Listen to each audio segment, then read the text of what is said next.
Proportion. An equality of two ratio constitutes a proportion. Four quantities are said to be in proportion when the ratio of first to the second is same as the ratio of third to the fourth. For four quantities A, B, C, D are said to be in proportion. If A is to B is equal to C is to D, that is A by B is equal to C by D, or A D or B C. Therefore, products of extremes is equal to product of means. A, B, C, D are called first, second, third and fourth terms respectively. For example, the ratio between 18 and 24 is 18 is to 24, which is equal to 18 by 24, which is 3 by 4.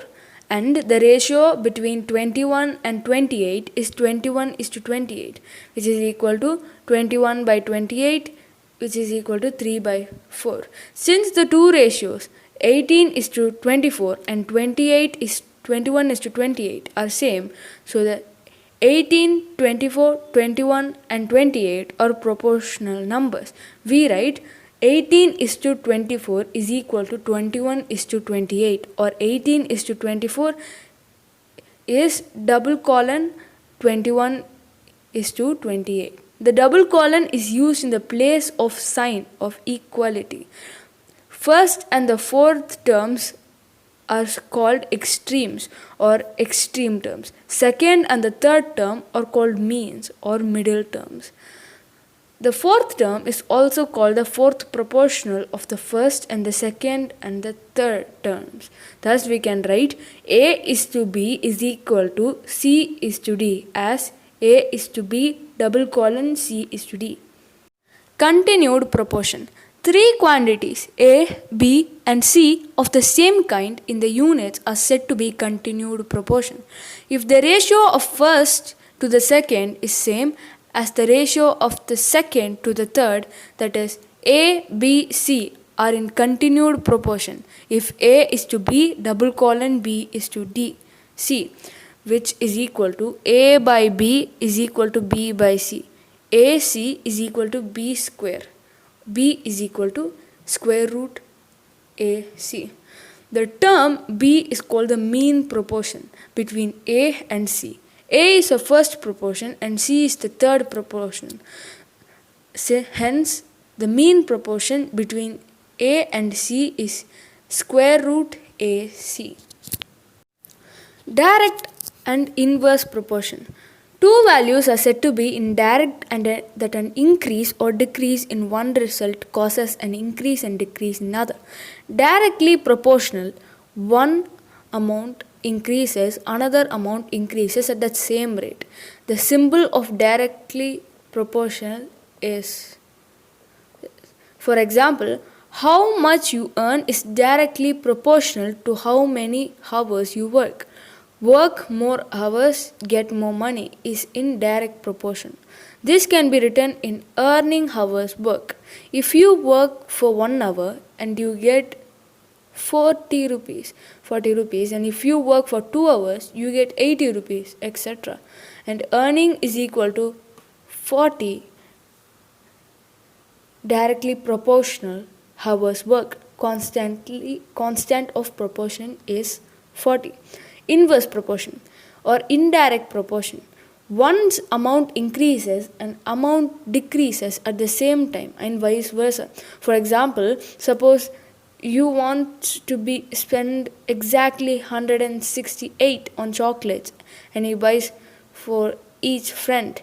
If each chocolate costs 3 rupees, you will be able to buy 56 chocolates. If each costs 8 rupees, you will be able to buy 21 chocolates. If chocolates cost 4 rupees, you will buy 42 chocolates. The more expensive the chocolate, the less you can buy. The cheaper the chocolates, the more you can buy. So 3 is to 8 is equal to inverse of 56 is to 21. And 8 is to 4 is equal to inverse of 21 is to 42. The ratio is said to be inversely proportional. which is the number of chocolates bought is inversely proportional to the price of each chocolate. This is written as the number of article in a direct proportion 1 by price of each. That is, number of article into price of each article is equal to constant. In inverse proportion, this is called the constant of proportionality. A camp with 90 children has enough food to last 18 days. If 30 more children join the camp, how long will the food last? More children, more money, which is equal to food will finish sooner. Thus, the number of days that food will last is directly proportional 1 by number of children, provided the amount of food each child requires is constant. Let n be the number of children and d be the number of days that a food will last. N1 and N2. N1 is the first calculation of number of children before the 30 children came into the camp, and N2 is after how much total children are there after the 30 joined, and is equal to the inverse of D1 is to D2. D1 is how much days left for the children in a camp for 90 days, that D1 is 16. And D2, if 30 more children come, how long will the food last, is the D2. So 90 is to 120. 120 is 90 plus 30 is equal to 120. So the total number of children after the 30 children came into the camp is 120. So 90 is to 120 is equal to inverse of 16 is to D2. D2 means after the children came, how long will the food last? Which is 90 is to 120 is equal to D2 is to 16, which is equal to 120 into D2 and 90 into 16, which is equal to, because as in the rule we seen before, A by B is equal to C by D, which is equal to A into D is equal to B into C.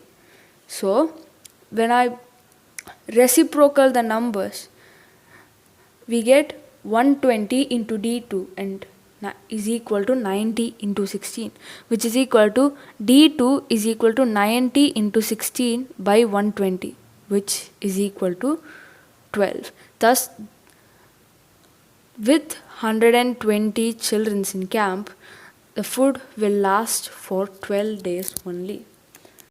Proportional parts. The division of a given quantity into parts shall be proportional to the given numbers is called the proportional parts. Divide 360 rupees among 3 persons in proportion of 3 is to 4 is to 5. The sum of terms 3 plus 4 plus 5 is equal to 12. So the first person, because the total amount should be divided into 3 parts, 4 parts and 5 parts. So the total amount of parts is 12, which is equal to 360 rupees, which we should divide among the 3. So the first person's share is 3 by 12, because we should divide 12 by 3. So 3 by 12 into 360 rupees is equal to 90 when we cancel it. And the second person's share is 4 by 12, which is into 360, which is equal to 120. Third person's share is equal to 5 by 12 into 360, which is equal to 150. The required 3 shares is 90, 120 and 150. That 3 is to 4 is to 5 is equal to 90 is to 120 is to 15.